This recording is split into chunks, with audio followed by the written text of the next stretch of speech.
Moreover, the trails in the map corresponded with the trails in the satellite pictures taken by NASA. The final destination of these trails was a broad site understood to have once been a city. Finally, the location of this legendary city was discovered. After a short while, excavations began, and remains of an old city were brought to light. It was these remains that constituted the real proof that this ancient city was the city of the people of Ad, referred to in the Quran. Because among the structures unearthed during the excavations were pillars. This is just as is revealed in the verses. Don't you see what your Lord did with al-Anam of the columns, whose like was not created in any land?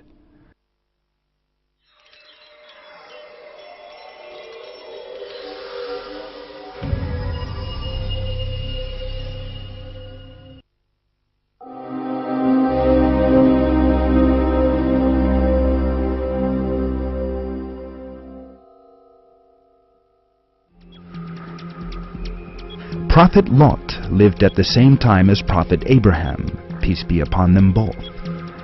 He was sent as a messenger to a neighboring tribe to Prophet Abraham.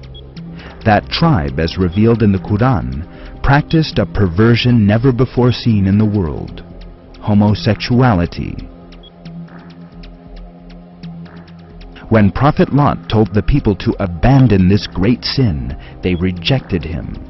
They denied that he was a prophet and continued with their horrid lifestyle. As a result of this, the tribe was destroyed in a terrible disaster.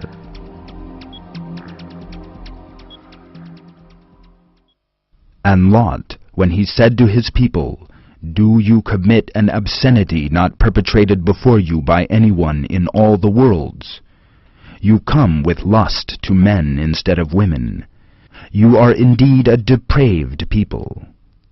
We rained down a rain upon them. See the final fate of the evildoers."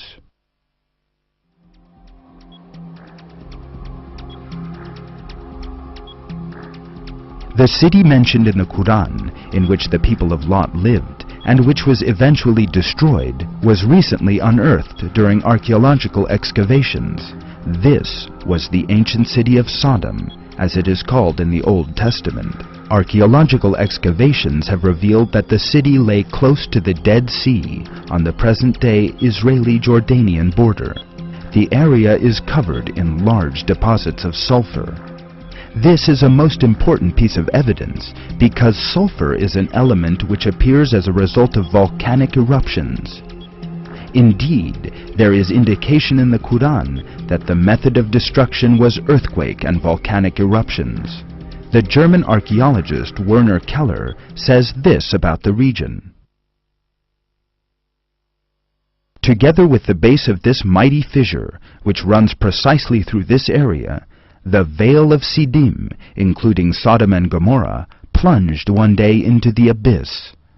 Their destruction came about through a great earthquake which was probably accompanied by explosions, lightning, issue of natural gas, and general conflagration. In the upper valley of the Jordan, near Bashan, there are still the towering craters of extinct volcanoes. Great stretches of lava and deep layers of basalt have been deposited on the limestone surface.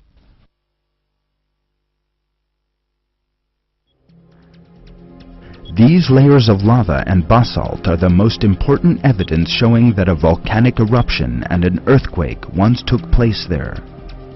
In any event, Lake Lot, otherwise known as the Dead Sea, lies directly above a seismically active region, in other words, an earthquake belt.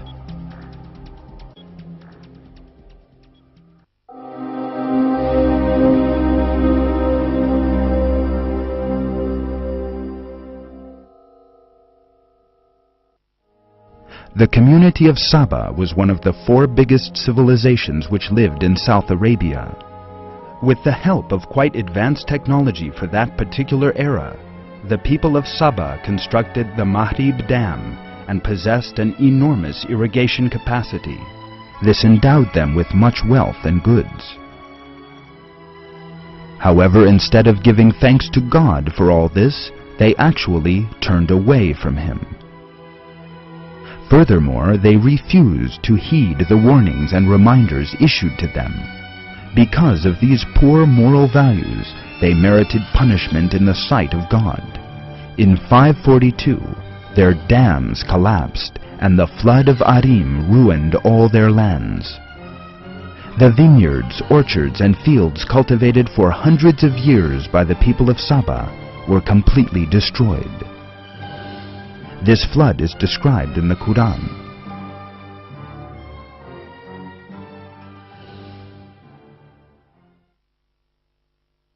There was also a sign for Saba in their dwelling place: 2 gardens, one to the right and one to the left. Eat of your Lord's provision and give thanks to Him, a bountiful land and a forgiving Lord. But they turned away, so we unleashed against them the flood from the great dam, and exchanged their 2 gardens for 2 others containing bitter-tasting plants and tamarisk, and a few lote trees.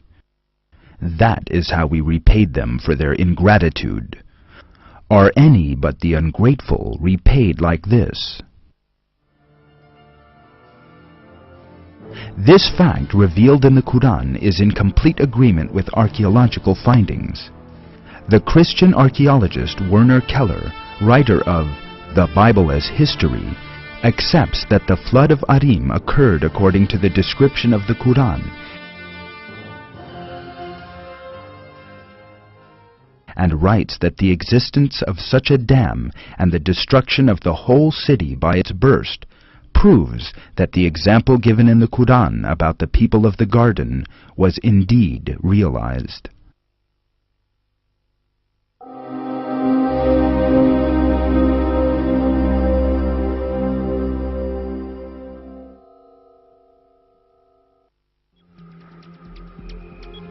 The Quran is the word of Almighty God, the originator of everything, and the one who encompasses everything with His knowledge. One of the countless proofs of this is the way that its verses contain facts about scientific matters, as well as the past and the future, that nobody could have known. And what is more, all of this was revealed 14 centuries ago. Every piece of information the Quran contains reveals the secret miracles of this divine book. In one verse, God says, "If it had been from other than God, they would have found many inconsistencies in it." People are meant to hold fast to this divine book revealed by God and to receive it as their guide in life. In the Quran, God tells us the following: "This Quran could never have been devised by any besides God. Rather, it is confirmation of what came before it, and an elucidation of the book which contains no doubt from the Lord of all the worlds. Do they say, He has invented it? Say, then produce a surah like it, and call on anyone you can besides God if you are telling the truth. And this is a book we have sent down and blessed, so follow it and have fear of God, so that hopefully you will gain mercy."